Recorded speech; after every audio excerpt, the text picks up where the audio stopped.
আমি কাজী ফজলুল করিম কালকে যদি একটা বিয়ে করতে চাই, তাহলে আমার বউ বলবে তোমার চেয়ে খারাপ কেউ নাই। আর 4টে বিয়ে যদি করি, তাইলে তো মহিলারা আমাকে দেখতেই পারবে না।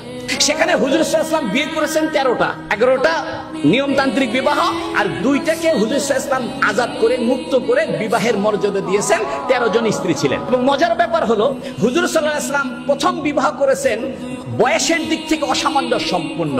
হুজুর সাল্লাল্লাহু আলাইহি ওয়াসাল্লামের বয়স যখন 25, খাদিজা রাদিয়াল্লাহু আনহার বয়স তখন 40, আর হুজুর সাল্লাল্লাহু আলাইহি ওয়াসাল্লামের বয়স যখন 53, তখন হুজুর সাল্লাল্লাহু আলাইহি ওয়াসাল্লাম বিয়ে করেছেন আয়েশা সিদ্দিকার বয়স 9। এখন নাস্তিকদের কাছে এটা একটা বড় মোক্ষম সুযোগ যে তোমাদের মুহাম্মদ তো বালিকাকে বিয়ে করে, তোমাদের মুহাম্মদ তো বহু বিবাহ করে, তোমাদের মুহাম্মদ তো নাউজুবিল্লাহ ক্যারেক্টারের দিকে দুর্বল।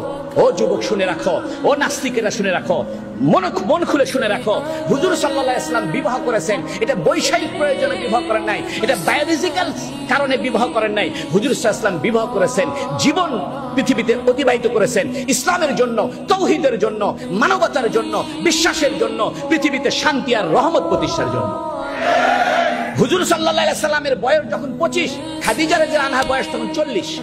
এখন আমি উল্টাটা ধরি, নবীর বয়স যদি 40 হইতো, আর খাদিজা রাদিয়াল্লাহু আনহার বয়স যদি 25 হইতো, আর হুজুর সাল্লাল্লাহু আলাইহি ওয়াসাল্লাম যদি গারে হেরাতে গিয়ে রাত্রে 6 মাস থাকতেন, দিনের বেলা বাড়িতে বাড়ি ইসলামের দাওয়াত দেন, রাত্রে বেলা নবী বাসায় থাকেন না, গারে হেরাতে থাকেন, সারা রাত নামাজ পড়েন, তাহলে 25 বছরে একজন স্ত্রী বলতো, মুহাম্মদ আপনি কি শুরু করছেন? আপনি তো আমার হক আদায় করেন না, আমার বয়স 25, আপনি তো সারা রাত খালি নামাজ পড়েন আর সারা রাত ধরে আপনি গারে হেরায় থাকেন, এইরকম আপনি তো আমার হক আদায় করলেন না।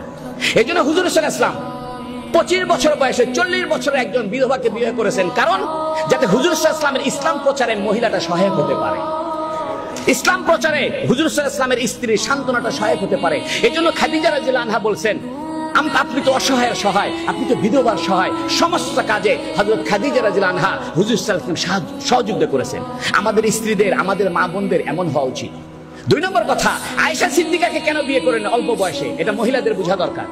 দেখেন, হুজুর সাল্লাল্লাহু আলাইহি ওয়াসাল্লামের সমস্ত স্ত্রী ছিল বয়স্ক বিধবা, কিন্তু হুজুর সাল্লাল্লাহু আলাইহি ওয়াসাল্লামের পারিবারিক জীবনে তো অনেক ব্যাপার আছে। নামাজের পরে রাত্রে ঘুমায় থাকেন, তখন হযরত জিবরাইল ওহী নিয়ে আসে। হুজুর সাল্লাল্লাহু আলাইহি ওয়াসাল্লাম রাত্রে তাহাজ্জুদ পড়েন, কেমনে তাহাজ্জুদ পড়েন, কিভাবে বাথরুমে যান, কিভাবে ঘুমান, এগুলো তো কোনো পুরুষ সাহাবীর পক্ষে জানা সম্ভব না। সম্ভব?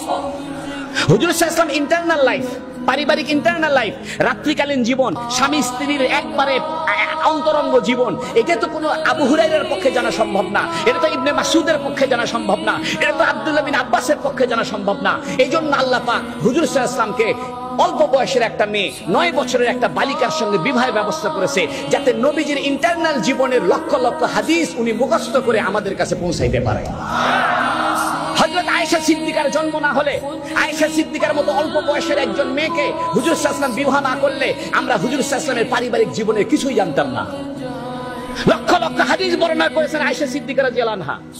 কোরআন নাজিল হয়েছে আয়েশা সিদ্দিকার লেপের ভিতরে। আয়েশা সিদ্দিকা বলেন, আমি আর হুজুর সাল্লাল্লাহু আলাইহি ওয়াসাল্লাম লেপের ভিতরে থাকতাম, কখনো আমার পা থাকতো নবীর গায়ের উপরে, কখনো নবীর পা থাকতো আমার গায়ের উপরে, এর মধ্যে ওহী এসে নাজিল হইত।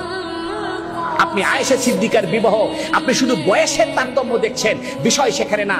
বিষয় হলো এই উম্মতের জন্য, এই উম্মতের জন্য হুজুর সাল্লাল্লাহু আলাইহি ওয়াসাল্লামের ইন্টারনাল লাইফের পুঙ্খানুপুঙ্খানু বিবরণ আয়েশা সিদ্দিকার মতো একজন ব্রেনি মহিলার দরকার। আয়েশা সিদ্দিকা ছিলেন মোস্ট ব্রেনি মহিলা, মোস্ট ব্রেনি মহিলা।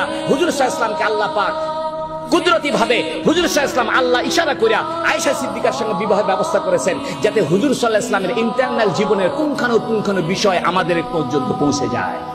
হুজুর সাল্লাল্লাহু আলাইহি ওয়াসাল্লাম আয়েশা সিদ্দিকাকে বিয়ে করেছেন, এটা খারাপ কিছু করেননি, বরং এটা দরকার ছিল। আয়েশা সিদ্দিকা রাদিয়াল্লাহু আনহার সঙ্গে যদি হুজুর সাল্লাল্লাহু আলাইহি ওয়াসাল্লাম বিবাহ না হতো, তাহলে আমরা হুজুর সাল্লাল্লাহু আলাইহি ওয়াসাল্লামের প্রাইভেট জীবন জানতে পারতাম না।